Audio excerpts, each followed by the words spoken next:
JavaScript का ये question बहुत इंटरेस्टिंग है और ये मोस्टली हर इंटरव्यू में देखने को मिलता है। इंटरव्यूअर सिंपली हमें एक फॉर लूप दे देता है और हमसे पूछता है कि जब ये लूप खत्म होगा तो एंड में हमें आई की क्या क्या वैल्यूज देखने को मिलेंगी। जब आप इस प्रोग्राम को रन करोगे आप देखोगे कि आई की आपको सेम ही वैल्यू देखने को मिली है। ऐसा इसलिए हुआ बिकॉज हमने यहाँ पे जो वेरिएबल बनाया है आई वो वैर से बनाया है और वैर से डिक्लेयर हुए वेरिएबल होइस्ट हो जाते हैं। जो इसका डिक्लेरेशन है वो top of the function move हो गया। अब इससे होगा क्या कि हर इटरेशन में हम सेम ही वेरिएबल को पॉइंट करेंगे और जब ये लूप खत्म होगा तो जो आई की फाइनल वैल्यू बची वो 5 है।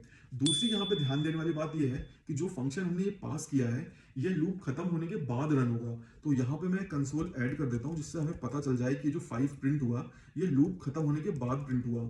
तीसरी जो ध्यान देने वाली बात है कि यहाँ पे हमने क्लोजर का कॉन्सेप्ट यूज किया है। ये जो फंक्शन हमने पास किया है इसने आई की वैल्यू को क्लोज ओवर कर लिया है।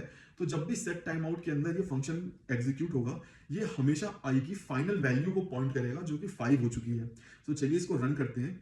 यहाँ पे आप देख रहे होंगे कि पहले लूप एंड लॉग हुआ और फिर आपको वैल्यूज देखने को मिली। अब इसे फिक्स कैसे कर सकते हैं, तो दो ऐसे तरीके हैं जिससे हम इस प्रॉब्लम को फिक्स कर सकते हैं। यहाँ पे मैं इसे अंडू कर देता हूँ। जो सबसे पहला तरीका और इजी तरीका है वो सिंपली आप इस वेर को लेट कर दो। इससे होगा क्या, हर इटरेशन में एक नया वेरिएबल क्रिएट होगा। उस वजह से होगा क्या कि आपको आई की हमेशा डिफरेंट वैल्यूज देखने को मिलेंगी। अब आप इफी का यूज करके भी इसे सॉल्व कर सकते हो जो कि दूसरा तरीका है।